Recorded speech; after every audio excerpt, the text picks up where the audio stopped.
GFTU Executive Committee member Andrea Kocsondi. Thanks for joining us today. Thank you for inviting me.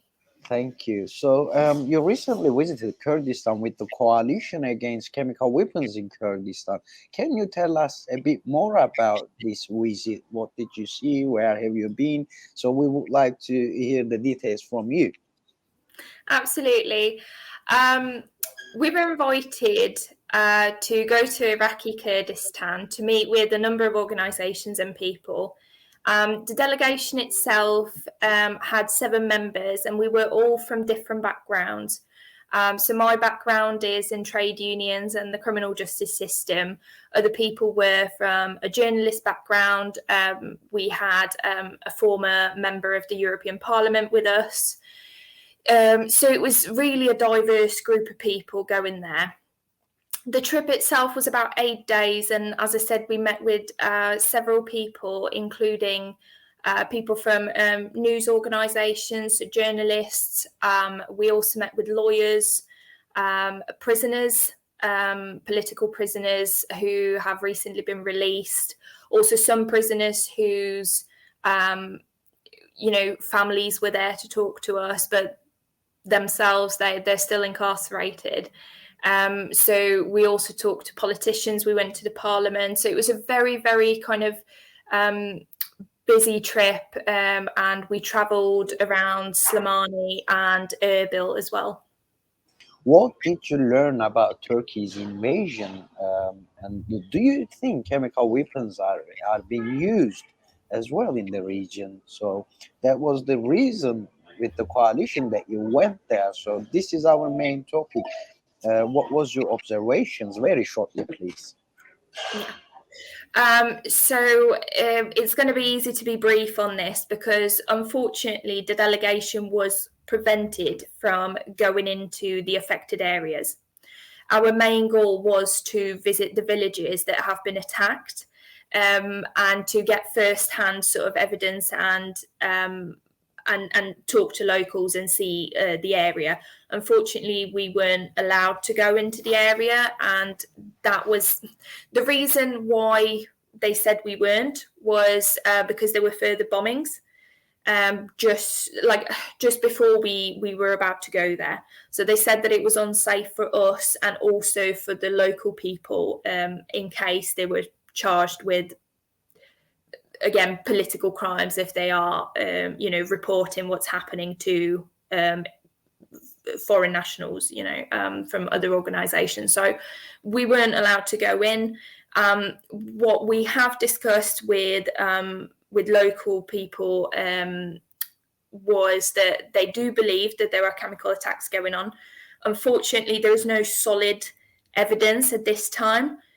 This is something that the delegation has made very clear, that somebody has to go into the area and collect actual factual evidence. Unfortunately, the government is doing everything they can to prevent it.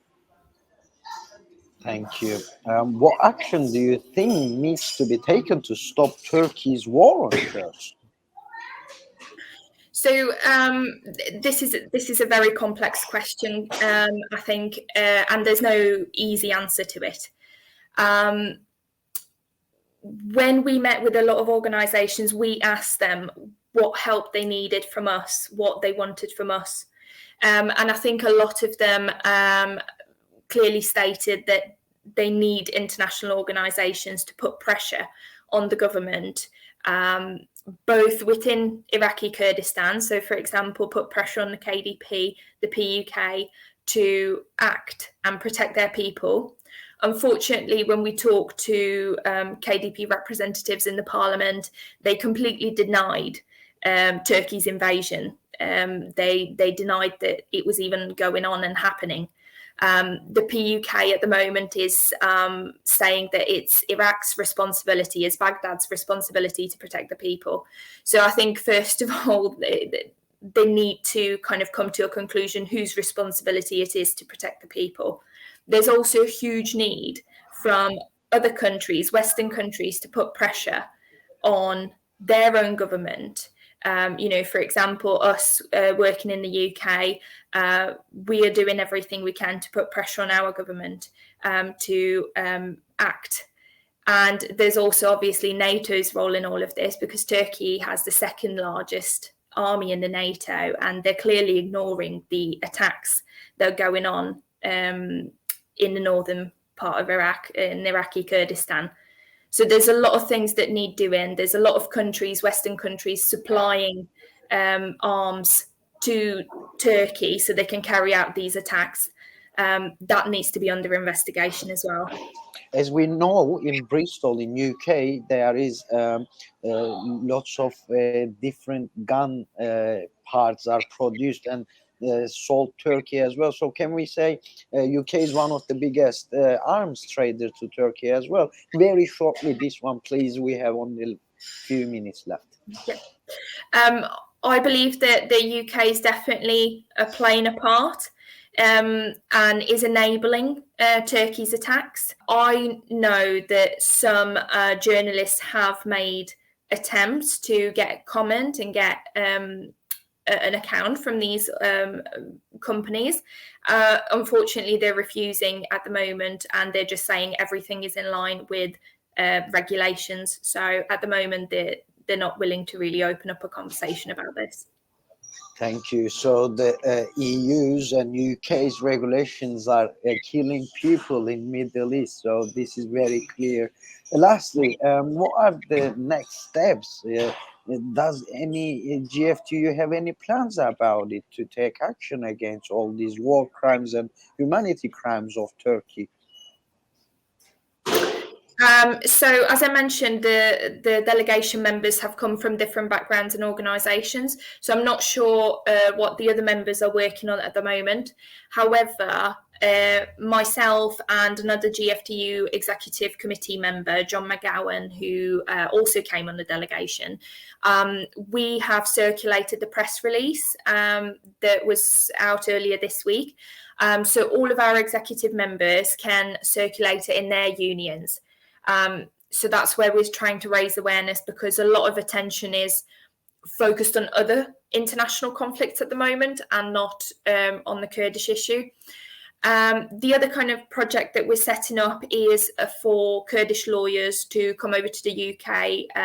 They were asking for help to set up a visit in the UK so they can observe our criminal justice system and get some insight into I guess how to more effectively work to protect the rights of their clients in Iraqi Kurdistan. So that's something we're working on.